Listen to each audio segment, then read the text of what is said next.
Welcome to Girlfriends Bible Study, a live Bible study with Connie and friends. Each week, Connie and her girlfriends engage in a lively conversation as they read and study scripture. So, grab a pen, your journal, and your best friend, and enjoy this enlightening Bible study. Here we go. So, first of all, look where I am. I'm with my sister. Bible study live with sisters in North Carolina and sisters in Chicago. And who else knows where the sisters are going to be tuning in from? But live from North Carolina, I'm here with my sister Gina. So welcome to Bible Study Live. And Latrice is up there. You can't see her yet, but you'll see her in a moment. But we are going to be finishing up our theme of love story, hotness in the Bible, with a discussion about love stories in the Bible. And we finally get to read from the steamy Song of Solomon. So we will be reading about that. But actually, Latrice, if you're open to it, I'd like to do it backwards today. I want to read last. So I want to start with a discussion if you're willing to come on camera. I'm going to remove the pin. So Jean, come on in. All right, there she is. There's the sister. So we're talking about love stories in the Bible. And I was looking up to see when you look up great love stories or greatest love stories in the Bible, which ones they list. And then it made me think about marriage. In my marriage, our marriages collectively, which ones are most like the marriages in the Bible, because they're talking about these as the greatest love stories, and all of them had some issues, which lets us know marriage can have some challenges. So last week we talked about forbidden love, and there was a whole bunch of forbidden hotness in the Bible where people wanted somebody that wasn't theirs and shouldn't have been theirs, and they made it happen, and then things got way messy, or they didn't make it happen because Potiphar's wife was not successful. But we talked about the forbidden love. Now we're talking about love that actually, they get to be together. So I've kind of subtitled these. Gina started me off and we were talking about Adam and Eve, because that's the first one they list when you look up biblical love stories and, greatest love stories in the Bible, Adam and Eve. And Gina said, didn't we almost have it all? And that's just so true. It was the first love. It was the first love between man and woman. But it's interesting that right out of the gate, they threw each other under the bus. That woman you gave me, you gave me, and not that my beautiful bride. She convinced me. She was so loving and convincing, and I would do whatever she said. Nope. That woman. And of course she said, that serpent you put in the garden, so it's on you, God. That isn't necessarily the love that I would want. Adam and Eve, when I think of biblical love, that's not it. Is that the one y'all want? How do you feel about the Adam and Eve kind of love? You got to unmute. I agree with you. I don't think that's the kind of love that I would want. Okay. All right. So I'm going to put an X on that one. So that's a no. Then we have Ruth and Boaz, or Boaz and Ruth. And that's kind of second time around, right? Mm-hmm. I don't know if he had been married. I don't know if he had ever been married, but I know she had, her husband had died. Mm-hmm. I assume, but I don't know, that he was older than her, that it was an older man and a younger woman, is my understanding. I don't know that it says in there what the ages were, but it was a more mature love, more protecting. I hear, they talk about it in the church, oh, I want my Boaz and all of that. I like the way that he's protective of her. and how he's a good man trying to do the right thing. And he recognizes that he has to check with some other people before he can take her as his wife.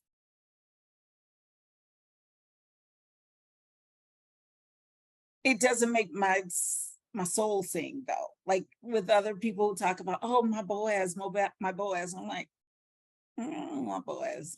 I don't really want Boaz. But I understand his character. There were things that showed his character. And yes, I want a man of strong character. There's no question. How about you guys? Boaz and Ruth, what will they do for you? Well, I mean, I can see why several women that I know in church and outside of church say it constantly. And it makes me reflect on the fact that she went through a tough time before she got to Boaz, right? So it puts me in the mindset of, and it's funny that the women that I know who say that, it is a second time around. They've been through a tough situation, a tough marriage.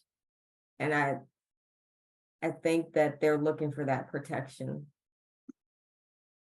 And I can see that. Yeah. So maybe that's the connection. Yeah. What do you think, sister? I think that, if you've had a marriage before, then you've had the passion probably, you've had that little youth that, can't wait to see each other, but then you've also had the volatility that goes with that. So, and maybe some of the situation you're dealing with now is the offshoot of whatever that was. So yeah, I could see looking for something where there's peace at home rather than the question about whether you're gonna, fight or make up or both, or I think Boaz represents strength, protection, security, stability. stability. I could see wanting that. Those are things, especially the second time around. It's not sexy. Right. You're like, I had all that. That didn't work. Right. When you've been through something, stability gets sexier and sexier. Yeah. My ex-husband used to say all the time, I would say, I just want romance.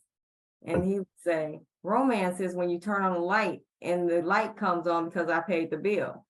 And I get so mad. But now I'm like, oh, I just need to turn on, you know what I mean? It's something about being able to turn on that switch. Not that I'm having that problem, but I'm just saying I understand now. But that was his mentality. That's your romance right there. You can see when you need to turn on the light. And I get that. You're right. Strength, protection, security, stability. I do agree with that, because at this stage in my life, and even earlier, but being able to feel safe with somebody emotionally, financially, physically, that is important to me. There's no question. And frankly, that first couple, Adam didn't do that. He didn't protect his wife like that. He threw her under the bus in front of God. And Boaz was not that guy. So I give Boaz some points there. Hopefully there would be some attraction, because sometimes when there's no attraction and you're supposed to still have, a relationship, it's hard because there's no attraction and it becomes just very dutiful and putting on that chore list right between the dishes and the laundry. Right. and that there are also times where though people can see the beauty of someone's inside of their soul and that outside. Yes. And I think that for some people, after they've had tall, dark, handsome, all of that in a bag of chips, it's like, I fell in love with his soul. I've heard women say that. And then now he's beautiful to me on the outside, because that's radiating from the inside out. And that I get. Yeah. I in fact, there are, like, if somebody just, put up some of the guys that I find attractive because of their intellect and their integrity, they'd say, I know you don't find that little nerdy guy attractive, but I do.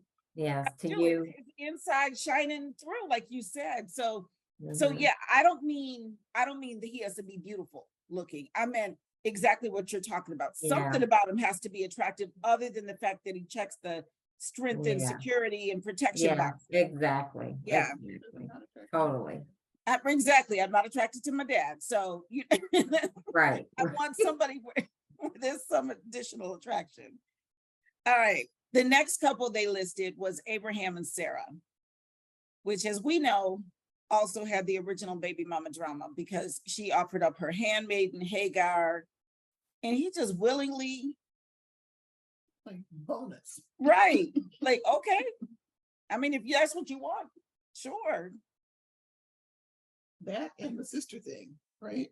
Isn't it? Yes, he would always introduce her as a sister. And that, to me, that speaks to another kind of weakness. He was so afraid. I know maybe it was protection. He was afraid they'd be killed, or that they'd take her, or they'd kill him. And I get that. It says that he said that. But I also feel like, you know, wrong or right, I'm still attracted to David. I'm gonna just keep it real, keep it a buck. David is my dude. He is, you know. So I want the one who's bold enough to tell the truth and back it up. So it really bothered me that Abraham, knowing what God came and told him directly about Sarah being the mother of the child that, you know, fathered many nations, knowing that God himself came to Abraham and Sarah was there, and then when she was like, well, it's not working, so here, take my handmaiden, he should have been like, baby, God said it's going to be through you. We're going to be patient. I bet it would have been faster if that had happened.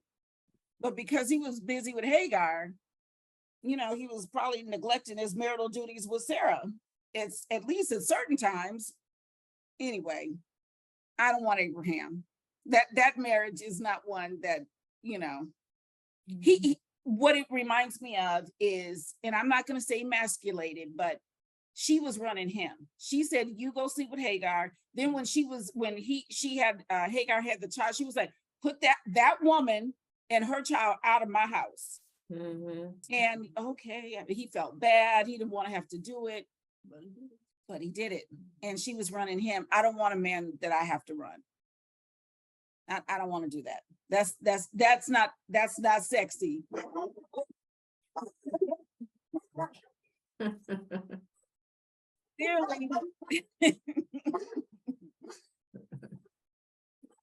He's like, oh no. Like somebody out there. It was a delivery, and Holly's like, mm-mm. And just as happy, you can see her little tail wagging. Right, I see. She's like, I saved you. Holly. Holly. I love Holly. Okay, that's enough noise now, Holly. I know, but it's enough noise. No licking. Go lay down. Go lay down. Good job. Good job. Good job. Go lay down, Pickles. So the next one they listed was, so that's a no on Abraham. Hard pass on Abraham. Boaz, I understand. Isaac and Rebekah. So my issue with them, you know, is that they were playing favorites. She liked Jacob, he liked Esau. And the issue with playing favorites with your children is not only what it does to the children, it's also that she coached Jacob in how to steal the birthright, you know, dress up like Esau, do all of that. And my issue is that Isaac and Rebekah were supposed to be the team. In a marriage, you two are the team. You're supposed to have a unified front. It shouldn't be you can pit one kid against the other with the parent, you know, this is mine, that one's yours. That should never happen. And I don't know enough about Isaac to feel strongly about him, except for the fact that I didn't like their marriage. That's what I didn't like. The marriage that they had was not attractive to me. I actually, in my marriage, I remember there was a situation where, because to me, husband and wife are supposed to be the team. And my dad came in town and he was like, well, I told your husband, da, da, da, da, so we're gonna, and I was like, no. He and I already agreed. This is man's business. And even though me and my husband had already agreed on something, he was like, yeah, this is man's business. Like he threw me right under, like, oh, I'm aligning over here. And it bothered me so much. And my thing is in a marriage, in any relationship, but especially a romantic relationship, y'all are supposed to be the team.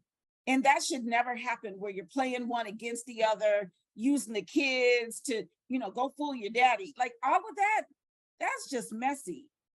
That's messy. And that marriage, they consider it one of the great love stories in the Bible. I'm like, I don't see love there. That's not loving to me. So for me, that's a thumbs down. I don't know Isaac that well, but he didn't pick a good wife. I'll tell you that much. There's that. He might not have picked a good wife. So how well do you know Isaac, Tracy? Not very well, not in depth. Yeah. So sorry, Isaac, you're off the list. Then there's Jacob, Rachel, and Leah. Now, and this is an issue of sibling rivalry. I know Jacob got played. I know he got played, but it's interesting that Jacob got played after he played his brother, right? He sowed a seed and then he reaped it. Mm-hmm. That's real. That's true. But his love for Rachel, if that had just been the love story, Jacob and Rachel, I'd have been all over it. I will work 7 years for her. Yes. But the fact that the okie doke got pulled on him, which again was based on the seed he sowed. And then he ended up marrying Leah as well. And then going back and forth between the two and the pitting the two against each other. Because how can you, when you're married to, first of all, they did this kind of stuff in the Bible, but you married to more than one person. Mm-hmm. How are you the team then? How do you create the team? Because Rachel and Leah never were the team again. Never. I don't care how close they were as sisters, at some point that ended once they were both vying for Jacob's love. Mm-hmm. And Rachel had it, but he also did fulfill his obligations to Leah, not only marriage week, but throughout. She had a bunch of babies for him. Rachel had 2. Leah had a bunch. Then they're both offering up their handmaidens. So you got Zilpah and all, it was messy. And I wish the story had ended with Jacob and Rachel. Then I could be like, I like him like I like David. But, he gets honestly, after 7 years, he was a literal hot mess. And he got in that bed and didn't know who he was with. He was blinded by hotness. And that's a shame. So I don't understand blended marriages where they, what do they call it when polygamous, polyamorous? Yeah, that's a hard pass. So you wonder if he could have, if Rachel and Leah's father would have given him Rachel had he not taken Leah. You get the impression that he may not have been able to get Rachel. Except that when Jacob held Laban to his word, Laban had to step up. He's like, this is what you told me. You promised me this. Laban was shady, no doubt. Mm-hmm. But if he had stopped, in the middle of the wedding ceremony or whatever they were doing and been like, oh, hold on. Because first of all, where was Rachel while he was marrying Leah? Had Laban locked her in a room? Like, where was she? They don't talk about that. This is supposed to be her wedding day. What did Daddy do with the daughter? She was obedient.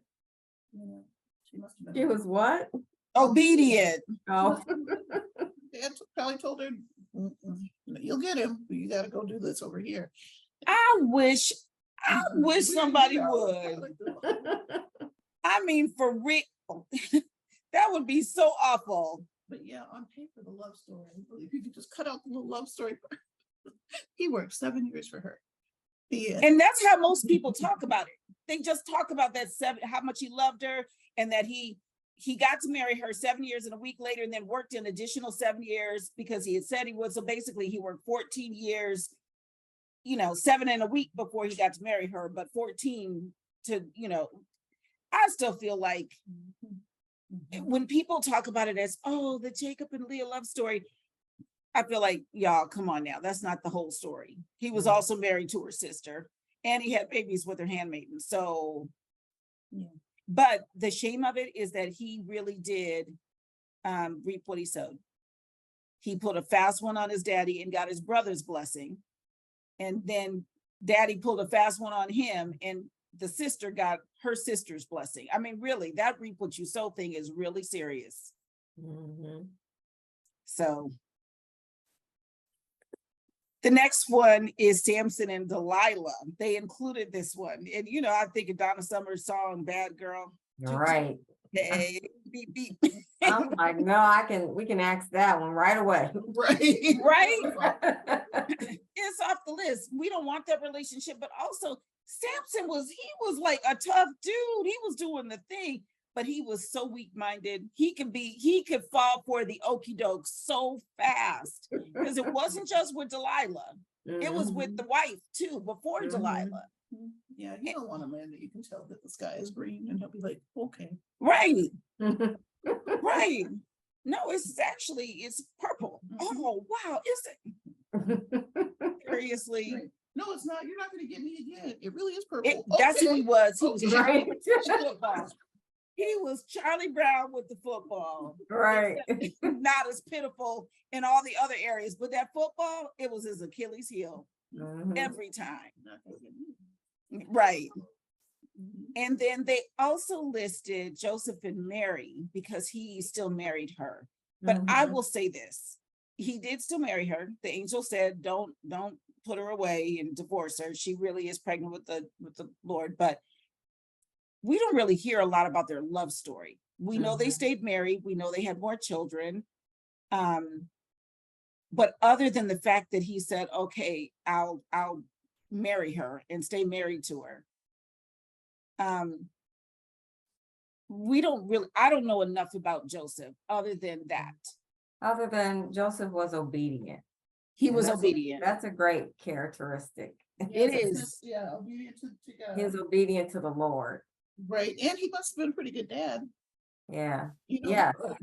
That's true. They were great parents. I don't know what to call him, but yeah, they were great parents. If you look up, Joseph and Mary, all of the articles and the biblical readings say that they were great parents. It mm-hmm. spelled it out. So, mm-hmm. And they stayed obedient. They both stayed obedient. Good father. Said, take the baby and go here, or don't come back here. And he was telling Joseph that. He would tell Joseph in a dream, not Mary. Yeah. So good parent. That's a good thing. It is. Good dad and obedient to God.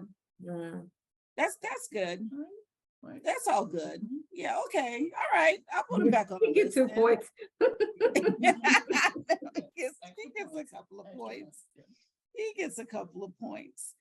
So then they listed, and I'm going to do a little reading now from Solomon, Song of Solomon. They listed Solomon and the Shulamite woman, because that's what this whole book is about. But I will tell you this. As we know, Solomon and all his wives and concubines and all of that, it was not pleasing to God. So even though this hot book is in the Bible, when he felt like all his messy mess was the downfall of him. Mm-hmm. And so I was gonna read a couple of things because they had a whole way of talking to each other, and I thought about it. If we could combine some of these characteristics, the obedience and the good dad and the strength and protection and security and stability, and the David part, the romance of Jacob before he messed up with Leah. If we could just, and clearly we can't because they're all separate, right? Mm-hmm. It's like you got to spin the wheel and you get one. So, or maybe a couple, but I mean, I'm reading about this and reading how he talks about his boo. So I'm going to read chapter 4 and I'm going to read chapter 7. So in chapter 1, though, if you want to go back and read it, they're going back and forth. Oh, my love. Oh, da-da, oh, da-da. But in chapter 4, he goes in. He says, how beautiful you are, my darling. Oh, how beautiful. Your eyes behind your veil are doves. Your hair is like a flock of goats descending from Mount Gilead. Your teeth are like a flock of sheep just shorn, coming up from the washing. Each has its twin. Not one of them is alone. Your lips are like, it's a lot. It's a lot. Your lips are like a scarlet ribbon. Your mouth is lovely. Your temples behind your veil are like the halves of a pomegranate. Your neck is like the Tower of David, built with elegance. On it hang 1,000 shields, all of them shields of warriors. Your 2 breasts are like 2 fawns, like twin fawns of a gazelle that browse among the lilies. Until the day breaks and the shadows flee, I will go to the mountain of myrrh and to the hill of incense. All beautiful you are, my darling. There is no flaw in you. So I guess what's that metaphor, simile? I will go to the mountain of myrrh and to the hill of incense. I think that's the allegory, right? Allegory. I'm like, what is it? Which one is it? Simile, metaphor, allegory? Come with me from Lebanon, my bride. My bride. So he's talking to one of his brides. Come with me from Lebanon. Descend from the crest of Amana, from the top of Siner, the summit of Hermon, from the lion's dens and the mountain haunts of the leopards.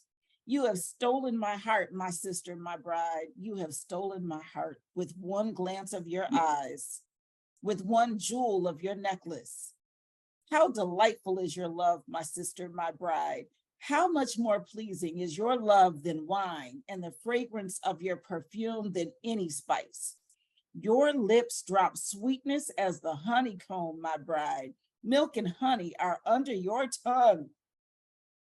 It's smoky. The fragrance of your garments is like that of Lebanon. You are a garden locked up, my sister, my bride. You are a spring enclosed, a sealed fountain. Your plants are an orchard of pomegranates. So what are the plants? Anyway, with choice fruits, with henna and nard and saffron, calamus and cinnamon, with every kind of incense tree, with myrrh and aloes and all the finest spices. You are a garden fountain, a well of flowing water streaming down from Lebanon. And then this is her speaking because she's beloved. Awake, north wind, and come, south wind, blow on my garden, that its fragrance may spread abroad. Let my lover come into his garden and taste his choice fruits. Okay. Right. Need some ice water.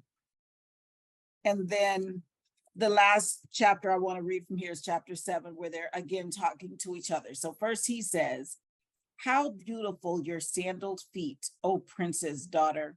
Your graceful legs are like jewels, the work of a craftsman's hands. Your navel is a rounded goblet that never lacks blended wine. Your waist is a mound of wheat encircled by lilies. Your breasts are like 2 fawns, twins of a gazelle. Your neck is like an ivory tower. Your eyes are the pools of Heshbon by the gate of Bath Rabbim. Your nose is like the tower. Your nose is like the tower of Lebanon looking toward Damascus. Your head crowns you like Mount Carmel. Your hair is like royal tapestry. The king is held captive by its tresses. Thank you, sister. Oh, how beautiful you are and how pleasing, oh love, with your delights. Your stature is like that of the palm, and your breasts like clusters of fruit. I said, I will climb the palm tree. I will take hold of its fruit. May your breasts be like the clusters of the vine, the fragrance of your breath like apples, and your mouth like the best wine. And she responds, may the wine go straight to my lover, flowing gently over lips and teeth. I belong to my lover, and his desire is for me. Come, my lover, let us go to the countryside. Let us spend the night in the villages. Let us go early to the vineyards to see if the vines have budded, if their blossoms have opened, and if the pomegranates are in bloom. There I will give you my love. The mandrakes send out their fragrance, and at our door is every delicacy, both new and old, that I have stored up for you, my lover. That's some steaminess. That's some steaminess right there. That's some hotness in the Bible. So anyway, we're looking for the man who will write us those letters, those poems, and talk about, describe us like that, savor us, and be an obedient man of God. So obedient to God, be a good father if that's necessary. Gabriel missed it. And of course, make us feel safe and be a man of strength and protection, security, and stability. All of that. So, Gabriel, you missed all the hotness. I just read some Solomon. Woo, child. Gina's over here fanning. I'm trying to get some ice water. It's a lot. So you should read chapter 4 and chapter 7 of Song of Solomon. But we ran through what are considered the greatest love stories in the Bible. And to recap, Adam and Eve, we crossed Adam out. Gina called that, didn't we almost have it all? But yeah, that's crossed out. Boaz and Ruth, he got points. He has strength, protection, security, stability. We called that one second time around. Abraham and Sarah, no, she ran her man. We don't appreciate that. That was original baby mama drama. It's too much. Isaac and Rebekah, they were playing favorites with their kids against each other, and they're supposed to be the team. He's off the list. Jacob, Rachel, and Leah, sibling rivalry. If he could have just kept Rachel, if it could have just been those two, if they could have stopped the story there, we would have been all in. But you add in Leah and then the handmaidens, messy. Samson and Delilah was just off the list right out the gate. But we decided Samson was like Charlie Brown with the football. He got taken every time. He was like, okay, you didn't really tell me the truth, but tell me now. Okay, and he kicked that football, it was messy. And then Mary and Joseph, we don't read a lot about him, but we know he was obedient to God. God spoke to him. He was a good father, a good parent. So he got some points too. And then we read about Solomon and the Shulamite woman and all of that sexiness. So I've decided I want a combination of Solomon, David, even though it's forbidden love, Joseph, and Boaz. And I don't think that's too much to ask for. God, you created them all, so you could do a package. That's what I'm thinking. Anyway, so we had a whole conversation. We checked off some people, and we gave some people some points. So Boaz got some points. He got some points. Joseph got some points. That's pretty much it. And then Solomon, he was messy. I mean, he was passionate, no doubt. He writes good poetry. He said all the things. Those love letters were the bomb. Yeah, you got it. You got twins. Right, every tooth has a twin. Yes. They're like the sheep that have been shorn, right? I'm like, why my teeth gotta look like sheep? Yes. But yeah, every tooth. You got the fawns. Yes, the gazelles. Twin fawns. Yes. And pomegranates. He also called them pomegranates and bunches of fruit. Yes. So yeah, he went all the way there. And I don't know if she's the only one he wrote these little letters to, or if he was writing them to, that's the score of wives that he had. I don't know. Because that's a lot. I would want him to only be writing them to me and only be married to me. I'm not interested in polyamory. I don't want sister wives. No, I'm good. No, I get a handmaiden to help with those dishes, and she doesn't have to sleep with my husband to make some more babies. That's true. So anyway, that was our last installment of Hotness in the Bible. I don't even know what August is supposed to be. I didn't bring my sheet with me. I'm here with my sister in North Carolina. So I don't have with me what August is supposed to be. Wisdom, maybe? I can't remember. It seems like it might be wisdom because Spring is going to be our guest speaker during August, but I can't remember what the topic is, but I think it's wisdom. You think it's wisdom too? Okay. Dave Brown thinks it's wisdom. So yes. All right. Well, thank you, ladies, for being with us for Hotness in the Bible. There was a whole bunch of hotness tonight. So anyway, I appreciate it. And I'm going to say farewell to Facebook. Bye, Facebook.